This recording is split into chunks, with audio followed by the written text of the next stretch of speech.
नमस्कार सभी को। मैं अनीता भारद्वाज दिल्ली से इसी मंच से पहले शुरुआत करी थी और बहुत हौसला दिया सर ने। और आज मैं थोड़ी नर्वस इसीलिए हूँ क्योंकि मेरे स्कूल से सर मेरे सामने हैं, तो इजाज़त चाहूँगी सर पढ़ने के लिए। बहुत पहले लिखी थी कुछ पंक्तियाँ रिश्तेदारों के लिए, जो ऑलरेडी हम सबकी लाइफ में बहुत ही शुभचिंतक है हमारे। तो लोगों ने कहा कि आप इसे रिकॉर्ड भी कराएं, और अपने मन की बात लोगों तक पहुंचाने का इससे बढ़िया मंच कोई है नहीं। तो स्वागत करिए जी। डियर रिश्तेदारों, लिखना तो नहीं चाहती थी, पर आप सबकी मेरे लिए चिंता देखकर मैं खुद को रोक ना सकी। आप लोग जो शादी को ऑक्सीजन समझते हैं, मेरी मानिए, मेरी सांसें अभी चल रही हैं। मुझे ऑक्सीजन की कोई जरूरत नहीं है।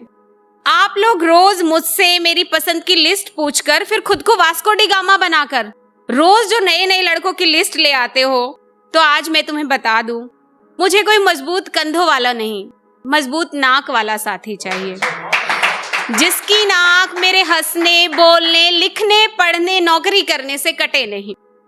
जो भी मुझे अपने जैसा इंसान समझता हो, एक ऐसा साथी चाहिए। अब आप कहेंगे इतना तो एडजस्ट करना ही होगा। मैं खुद से कमाने लायक हूँ, अपने सपने पूरे करने लायक हूँ। मुझे किसी बिजनेस टाइफून की जरूरत नहीं है। इसीलिए इन दो शर्तों के साथ तो मैं समझौता नहीं करूंगी। मुझे खेद है कि मैं आपकी इच्छाएं पूरी नहीं कर पाई। अरे, पनीर की सब्जी अच्छी नहीं थी। कहने को तो लड़का सरकारी नौकरी है, पर लहंगा सस्ता ही चढ़ाया है। भाई साहब, बेटी रोज रोज थोड़ी भाई जाती है, 2 सब्जी और बनवा लेते। अरे, मेरी नंद को न्योता नहीं दिया, उल्हाने वाला काम करा लिया। तो आप सबके मन की बातें मन में रह गई, इसके लिए मुझे बड़ा खेद है। जब आपकी ये सारी बातें मुझे पता है, तो इन्हें दोबारा सुनने के लिए मैं शादी का समारोह क्यों रखूं? तो डियर रिश्तेदारों, मुझे छोड़ अपने घर के बच्चों को निहारो, उन्हें इस सिलेंडर की ज्यादा जरूरत है। शुक्रिया। अब एक रचना, हमारे समाज ने स्त्री से लड़ने का अधिकार छीन लिया है और पुरुष से रोने का अधिकार छीन लिया है। अक्सर देखा होगा, बेटियां पिता के लिए रचना लिख लेती हैं, उनसे सवाल करती है। एक रचना बहुत फेमस हुई थी संजय तिवारी सर जी की, क्या याद मेरी आती नहीं। बेटी पिता से सवाल कर रही है, तो पिता के मन के भाव लिखने की मैंने कोशिश की है, तो आप सब जुड़ पाए। सर तो बिल्कुल रिलेट कर पाएंगे। बिटिया ने पूछा क्या याद मेरी आती नहीं, तो पिता ने क्या कहा, एक बात बोलता हूँ सुन लो ना लाडली, सुन लो ना लाडली, कि याद तेरी आती रही।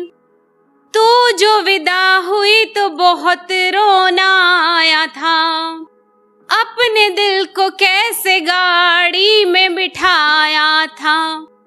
सब थे चारों ओर, था अकेला मैं बिटिया, अकेला मैं बिटिया, फिर याद तेरी आती रही, फिर याद तेरी आती रही।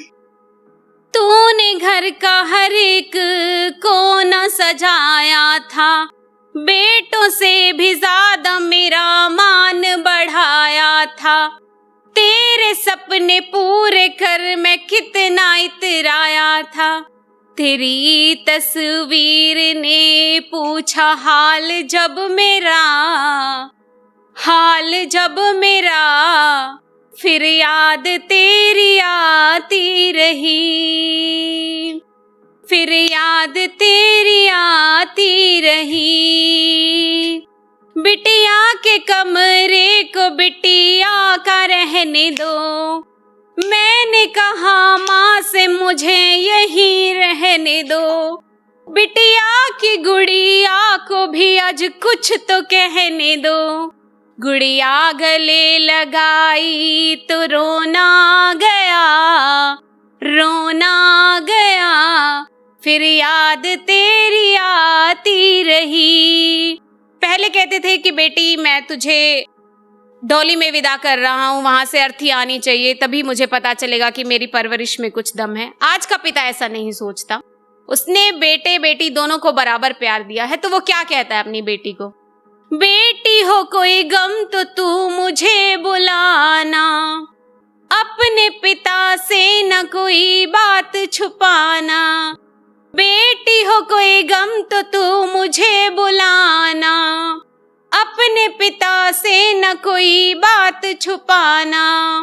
अब भी तू बाबा की शान है बिटिया, अभिमान है बिटिया, जान है बिटिया, कि याद तेरी आती रहेगी, याद तेरी आती रहेगी। बहुत बहुत शुक्रिया इतने ध्यान से सुनने।